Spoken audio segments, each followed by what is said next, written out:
Today is Thursday, May 26, 2011.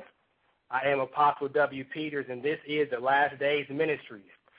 Thank you for tuning in and listening to part one of this series titled Nazi Germany and How It Relates to Today, and Will Something Similar Happen? On November 28, 1941, Adolf Hitler had a meeting with Haj Amin al-Husseini, who was the Grand Mufti of Jerusalem. And there is an official German document which recorded the details of this meeting titled Aufzeichnung. Now, Haj Amin al-Husseini is a man of the past, and at the same time, he's a man of the present. Not only was he one of the best Arab friends the Nazis ever had, but he also worked for them and was handsomely paid by them in the crucial war years between 1941 and 1945 when he lived in a villa in Berlin.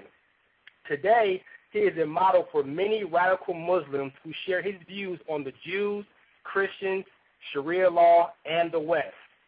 He is the father of the Palestinian nationalism and of the radical movement of Islam that we see today, causing all the terror attacks across the world.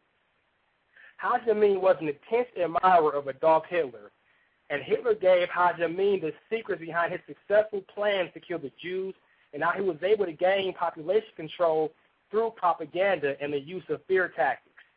Now, Adolf Hitler used the power of propaganda and fascism, and it's important to understand what fascism means. However, defining fascism is a bit complicated because the definitions vary and are so complex.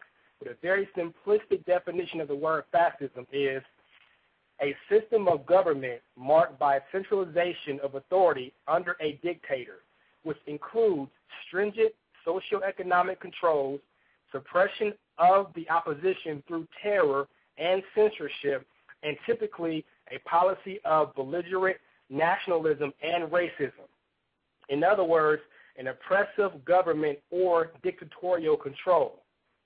Now, Hitler used things that he knew the people feared and perceived as threats, and in return, those who followed him began to treat Hitler with an almost religious adoration, kind of how we see the terrorist attacks today, like how people treat Barack Obama these days.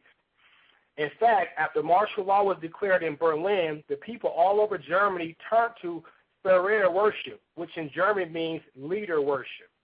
Instead of seeking God to give them direction and to help them in their time of need, they completely disregarded that and began to worship the leader of that time, which was Adolf Hitler. Now, during the times of the elections of March 5th, 1933, the Nazis began a systematic takeover of the state governments throughout Germany, which ended a centuries-old tradition of local political independence. At this time, armed SA and SS thugs barged into local government offices using the state of emergency decree as a protest to throw out legitimate office holders and replace them with Nazi Rights commissioners. And on March 23, 1933, the Nazi-controlled Reichstag passed the Enabling Act, which finally established Adolf Hitler as the total dictator of Germany. This began the beginning of the entire nation under the Nazi boot of Adolf Hitler. And we all know the rest of the story, how Hitler killed millions of Christians and Jews. He would kill them brutally and later have their bodies burned because there were so many bodies to dispose of. Keep in mind the fact that when Hitler took office, he came in promoting peace and change. He vowed that he would change things for the better, and many people began to blindly put their trust in him. However, as time went on, what was truly inside of Hitler, the fact that he was a mass murderer and completely despised Christians and Jews, although that wasn't made clear at the beginning of his campaign, it was revealed. But by that time, it was too late because he had such a following and had already deceived so many people that challenging him became almost obsolete. And anyone who disagreed with his ways were brutally killed. Well, there are shockingly very similar events taking place right before our very eyes with the radical Islam movement. The Bible reads in Ecclesiastes chapter 1, verse 9, the thing that has been, it is that which shall be. And that which is done is that which shall be done. And there is no new thing under the sun. In other words, history does repeat itself. In fact, there was a well-known author by the name of Friedrich Hegel, who was quoted as saying, "The only thing we learn from history is that we learn nothing from history." We as humans sometimes see the signs of destruction all around us, yet we fail to take heed and prepare ourselves for what may happen. Or on a spiritual level, we fail to truly repent and turn to God and make sure that we have made things right with God, although we see the signs around us that we need Him more than ever, and that failing to repent will leave your soul in jeopardy. Were you aware of the fact that FEMA has over 600 camps set up across the United States? And no, I'm not referring to the kind of camps designed for assisting people, but I'm actually talking about concentration camps similar to what Adolf Hitler used when he killed millions of Christians and Jews. There are currently over 600 prison camps in America, all fully staffed and operational and surrounded by full-time guards. But the camps are empty. It is waiting on a time when martial law is declared in the USA. In fact, FEMA, Concentration Camps of the United States of America, plans to imprison American citizens.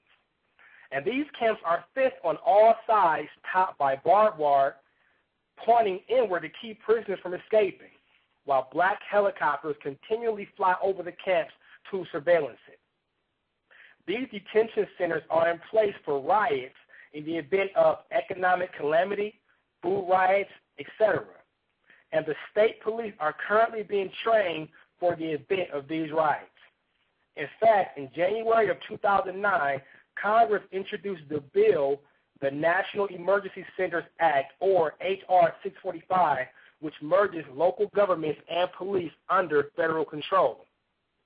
Now, if you read from FEMA's website at www.fema.gov, you will see that they say their mission statement is to support our citizens and first responders to ensure that as a nation we work together to build, sustain, and improve our capability to prepare for, protect against, respond to, recover from, and mitigate all hazards. Seems pretty innocent, huh?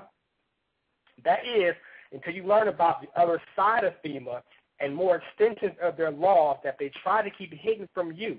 But through research, you can know the truth. So what exactly is FEMA, or the Federal Emergency Management Agency, you might ask? Simply put, it is the secret government. This agency has powers and authority that go well beyond any other agency in the nation. In fact, FEMA can suspend laws, move entire populations, arrest and detain citizens without a warrant, and can hold them without a trial. It can seize property, food, supplies, and transportation systems, and it can even suspend the Constitution of the United States. When the first concept of FEMA had been presented, its original mission was to assure the survivability of the United States government in the event of a nuclear attack. Its secondary function was to be a federal coordinating body during times of domestic disasters. These disasters consisted of earthquakes, floods, and hurricanes. However, there are secret black helicopters that are reported throughout the United States, mainly in West California, Washington, Arizona, New Mexico, Texas, and Colorado. And these are flown by FEMA personnel. It has been given the responsibility for many new national disasters such as forest fires,